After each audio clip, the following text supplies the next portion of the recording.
नमस्कार, आप देख रहे हैं आई इंडिया और मैं हूं डॉक्टर पंकज सिंह गौर। और जैसा कि आई इंडिया लगातार आपको उत्तर प्रदेश में होने वाले विधानसभा चुनाव से जुड़ी हुई हर जानकारी उपलब्ध करा रहा है, हम आपको सभी विधानसभा सीटों पर जहां उपचुनाव होने हैं उनका सिलसिलेवार आपको वीडियो बनाकर पहुंचा रहे हैं। वहां की हर एक गतिविधि को और इतिहास से आपको रूबरू करा रहे हैं। तो चलिए, जैसा कि आई इंडिया आपको यूपी की उन 10 विधानसभा सीटों का हाल बता रहा है जहां उपचुनाव होने हैं, पिछले एपिसोड में हमने आपको मिर्जापुर की मझवा विधानसभा सीट के इतिहास से रूबरू कराया था। इसी कड़ी में आज के एपिसोड में हम बात करेंगे अंबेडकर नगर की कटहरी विधानसभा सीट की। 2022 में हुए यूपी विधानसभा चुनाव में अंबेडकर नगर की कटहरी विधानसभा सीट से सपा के लालजी वर्मा विधायक बने थे। सपा ने 2024 में हुए लोकसभा चुनाव में लालजी वर्मा पर दांव लगाया। चुनाव में लालजी वर्मा पार्टी की उम्मीदों पर खरे उतरे और अंबेडकर नगर लोकसभा सीट पर जीत हासिल करने में कामयाब रहे। सांसद बन जाने के बाद लालजी वर्मा ने विधानसभा सदस्य से इस्तीफा दे दिया है। ऐसे में अंबेडकर नगर की कटहरी विधानसभा सीट पर उपचुनाव होना तय है। हालांकि भाजपा, सपा समेत अन्य दल चुनावी मैदान में किसे उतारते हैं, इसकी तस्वीर अभी तक साफ नहीं है। फिर भी हम आपको उन संभावित प्रत्याशियों के नाम बताएंगे जिन्हें भाजपा, सपा और बसपा चुनावी मैदान में उतार सकती है।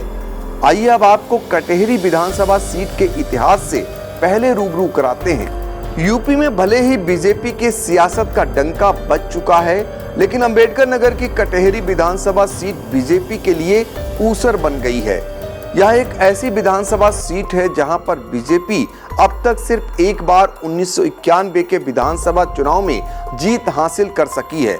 लगभग 3 दशक का समय बीत चुका है और यहां दोबारा कमल खिलाने की बीजेपी की हसरत अधूरी ही है।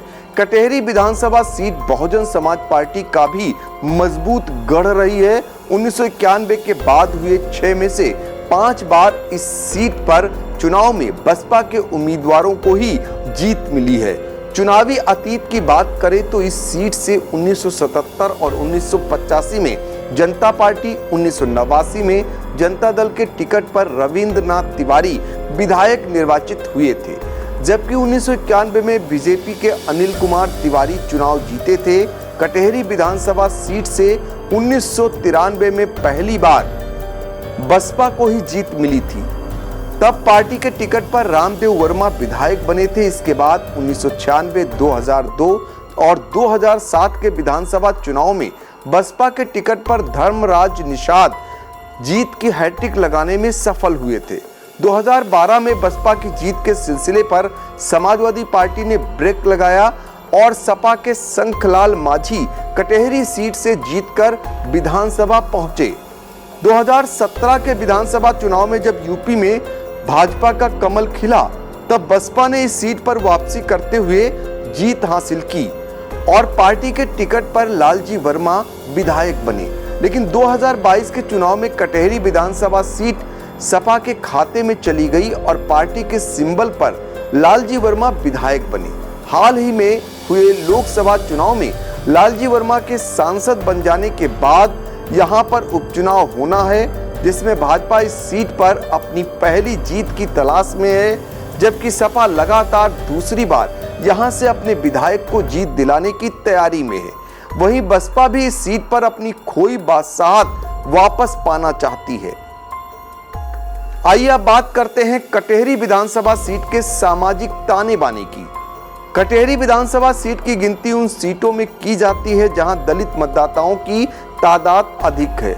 यहां पर जातीय समीकरण की बात की जाए तो इस सीट पर अनुसूचित जाति के धोबी और पासी को मिलाकर लगभग 95,000 वोट है। कटहरी विधानसभा सीट पर सबसे अधिक संख्या अनुसूचित जाति के वोटरों की है। हालांकि चुनावी परिणाम तय करने में कुर्मी, राजभर, यादव मतदाता भी इस सीट पर निर्णायक भूमिका निभाते हैं, जबकि इस विधानसभा क्षेत्र में ब्राह्मण, ठाकुर और मुस्लिम मतदाता भी अच्छी तादाद में हैं। अब बात यहां से चुनावी मैदान में उतरने वाले संभावित प्रत्याशियों की।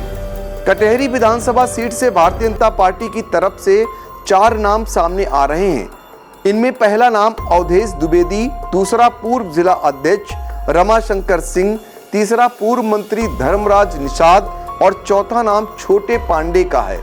बता दें, होने वाले उपचुनाव में यूपी की 10 सीटों में से 2 विधानसभा सीटों मिल्कीपुर और कटहरी की जिम्मेदारी खुद सीएम योगी आदित्यनाथ ने ले ली है, जबकि सपा मुखिया अखिलेश यादव ने कटहरी सीट पर सीएम योगी के सामने चाचा शिवपाल यादव को इस सीट की जिम्मेदारी सौंपते हुए प्रभारी बनाया है। सूत्रों की माने तो समाजवादी पार्टी कटहरी विधानसभा सीट से यहां के पूर्व विधायक और मौजूदा सांसद लालजी वर्मा की बेटी छाया वर्मा को चुनाव लड़ाने की तैयारी में है। वहीं बसपा में कटहरी से पवन पांडे के बेटे प्रतीक पांडे को उम्मीदवार बनाए जाने की चर्चा है। बता दें कि बीएसपी सुप्रीमो मायावती ने कटहरी विधानसभा उपचुनाव के लिए अमित वर्मा उर्फ जितेंद्र भैया को बसपा का प्रभारी बनाया है और माना यह भी जाता है कि आमतौर पर प्रभारी ही बसपा के प्रत्याशी होते हैं। फिलहाल आज के एपिसोड में इतना ही। आपको हमारी यह स्टोरी कैसी लगी, कमेंट बॉक्स में जाकर अपनी राय जरूर दीजिएगा।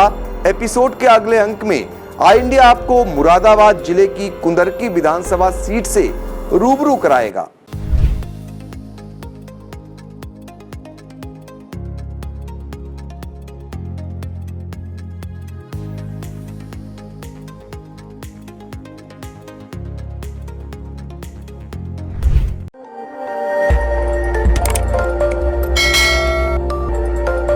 खबर आपकी, नजर हमारी।